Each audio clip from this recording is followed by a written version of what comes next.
Hello and welcome to the program. I am DEJI360. Touted as one of the effective ways to fill in the gap in policing in Nigeria and deal with criminality in the southwest of the country, the Amotekun Corps seems to be having issues performing up to expectations. And members of the Corps say this is as a result of the disparity between the firepower of the Corps and the criminal elements they are fighting against. I mean, how do you explain a situation where security personnel with Dane guns confront criminals with AK-47 and X-15? Now, the Southwest governors have resolved to ask the federal government to allow Amotekun Corps to bear sophisticated weapons. The governors say this will make the security outfit more effective in tackling criminals that have been terrorizing people with AK-47 and other lethal weapons. Governor Seyi Makinde of Oyo State, who made the call on behalf of the governors, urged the federal government to allow for the increased capacity so that Amotekun can play a meaningful role in providing security to the people. But also keep in mind that in recent times, Amotekun personnel have also been accused of abuse as well. So how does the government strike a balance between that and letting them wield sophisticated weapons? Joining me to discuss this further is security strategist David Okoro and, of course, Seyi Adetayo, who is also a security expert and a former official of the DSS. Gentlemen, thank you very much for joining me on the program. Let me start with you, Mr. Adetayo. What's your take on this? Should Amotekun be allowed to wield more sophisticated weapons? Well, thank you very much. I think we're gradually coming into that reality that the current unitary system in our policing is actually not working. You know quite well that I've been an advocate for state police. And for us to start a state police is going to emerge in one form or the other. And largely we've seen that the decision of Southwest governor and some other governor to set up this quasi-military or police structure is a direction towards establishing state police. So while I have my little reservation as to carrying AK-47 now, but I believe that is something that we should actually be putting structure and processes in place towards achieving that. We should remember that Nigerian Civil Security and Civil Defense Corps used to be a quasi-military organization, more like a voluntary organization before they were, gazetted and an act was created for them and they became a recognized organization. Even at that, there were issues as at the time on, approving the NSCDC to carry weapons.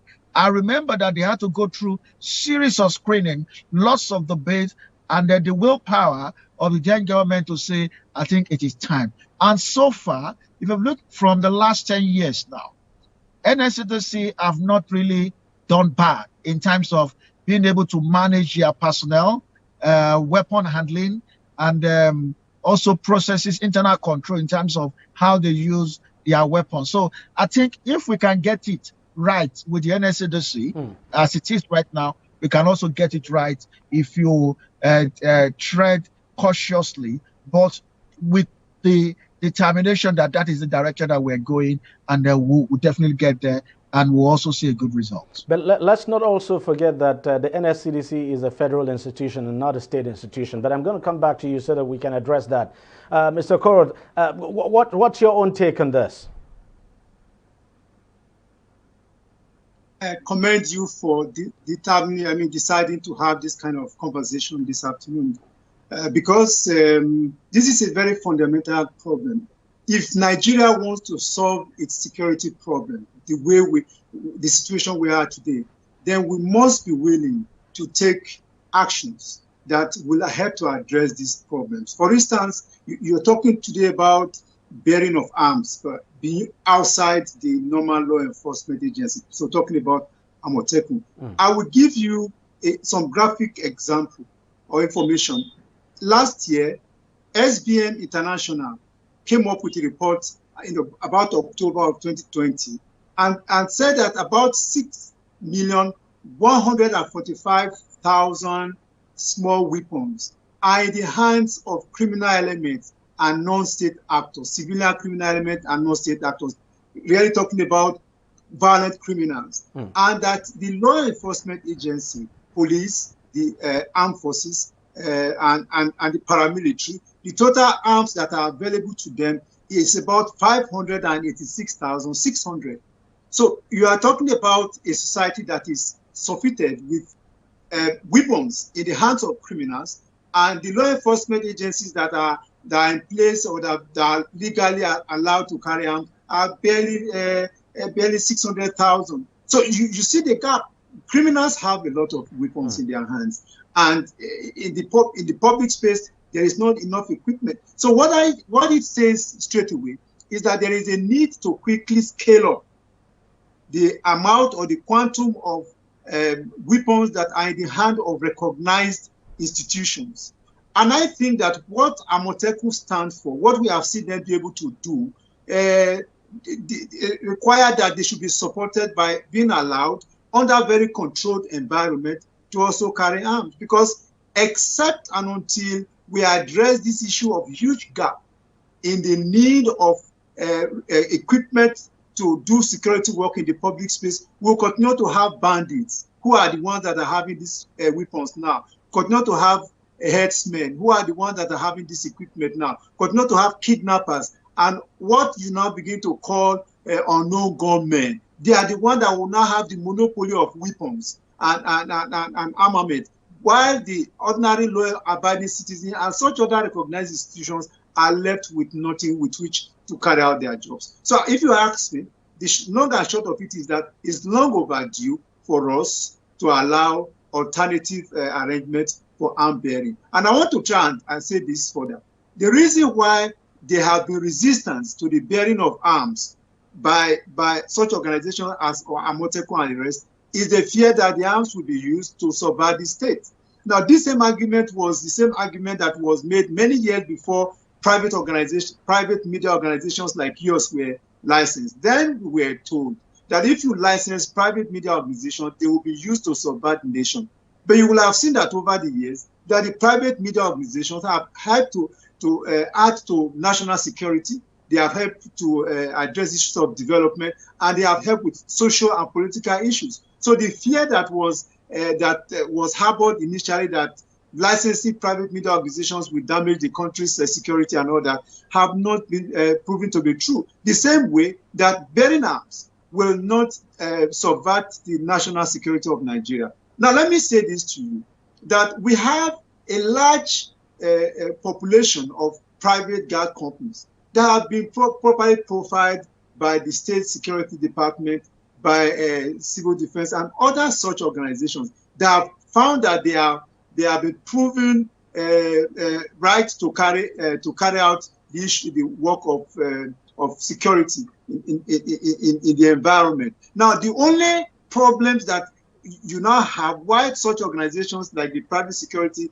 institutions, which are all over the country, have not been able to perform effectively is because you're asking them to use bare arms to face people that are armed. Just like you're asking Amotekun now to use visually bare arms to confront kidnappers that are armed with very high caliber weapons, that are armed with MKPs. These are weapons that are even military grade weapons. We are asking that Amotekun and the rest of them should go and face these kind of organizations. So the point I'm making is that it is long overdue for the federal government to look again, not just the federal government, the National Assembly, to look again at the Firearm Act with a view to amending it in order to unlock the capacity of Nigeria and Nigerians to be able to address the current security situation we are facing. Let me come to you, Mr. Detayo. Look, are there no dangers? As a former security personnel yourself, are there no dangers in allowing paramilitary agencies like Amotekun, for instance, to carry, say, military-grade weapons? And let's not also forget, it's not as if Amotekun is not armed at the moment. They bear arms, but what they carry, according to them, is not lethal enough. So they carry, we know, for instance, pump-action rifle. We know that. But they are saying what they use now is actually not lethal enough, especially when they have to confront bandits or terrorists, if you like, who carry AK-47 and all of that. But is there no danger in allowing them to carry military-grade weapons?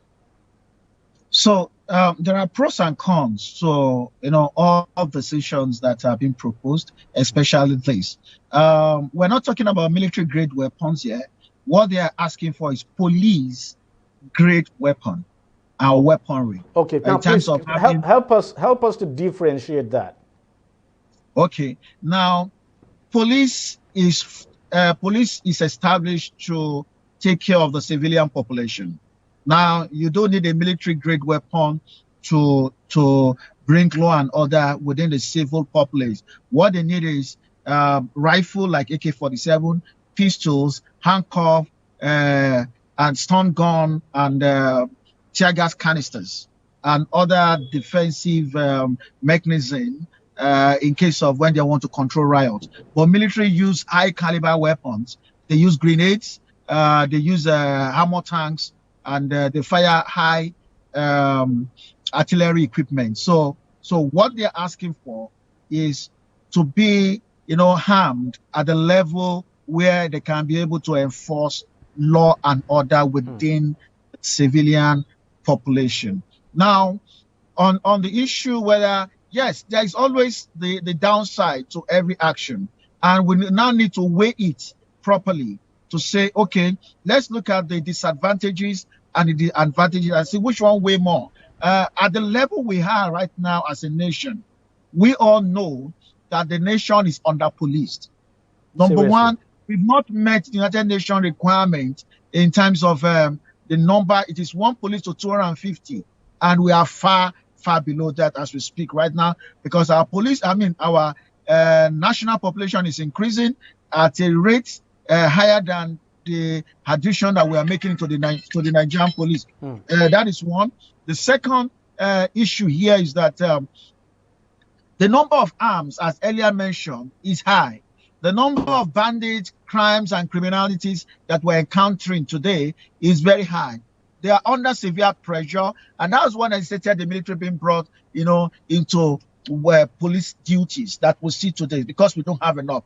And even at that, it is still not enough. It's the reason why there have been shouts or cries that the private security services should also, be accredited, assessed, screened, and regulated such that they will be able to fill into those gaps. If you look at the way it is practiced in the United States, licensed private security companies that are licensed in category A to bear weapons are helping the police either at the county level or at the state level to close gaps. You don't need to send police to corporate institutions to protect them. You don't need to send police to government facilities to protect them. Like today, go to NEPA offices, you see the Nigerian police there. Go to private companies, you see the Nigerian police there. So how many police are now available to protect the ordinary people? That's the question. That's the area that we'll be calling that we are putting too many police officers into ad hoc duties, leaving the core duties. And the only way this gap can be closed is for private security companies to be licensed to be a certain caliber of weapon under certain regulations, where you don't need to have police in NEPA office. You don't need to have them in banks. What you need, go to banks in the United States and some other country, it's the private security companies that are providing securities there. Go to critical infrastructures. They are using private security companies. So the main secure police are able to carry out the normal police. Now, coming back to Amotekun. Government at one time shown its intention of giving approval for state police. The truth is that state police is going to emerge one way. And the way it's going to emerge is that each state will make its own law in establishing its own police. Amotekun is a product of the law. Laws that were passed by states in the Southwest, which means that as much as quasi as we see Amotekun is a product of the law. Now, what we expect by now is that government should, be moving towards using the federal security system to help organizations like Amotekun to be able to become professionalized, help them to be able to carry out in terms of providing training support, providing operational support for them such that they'll be able to carry out their job. Amotekun is not illegal. It's a product of the law.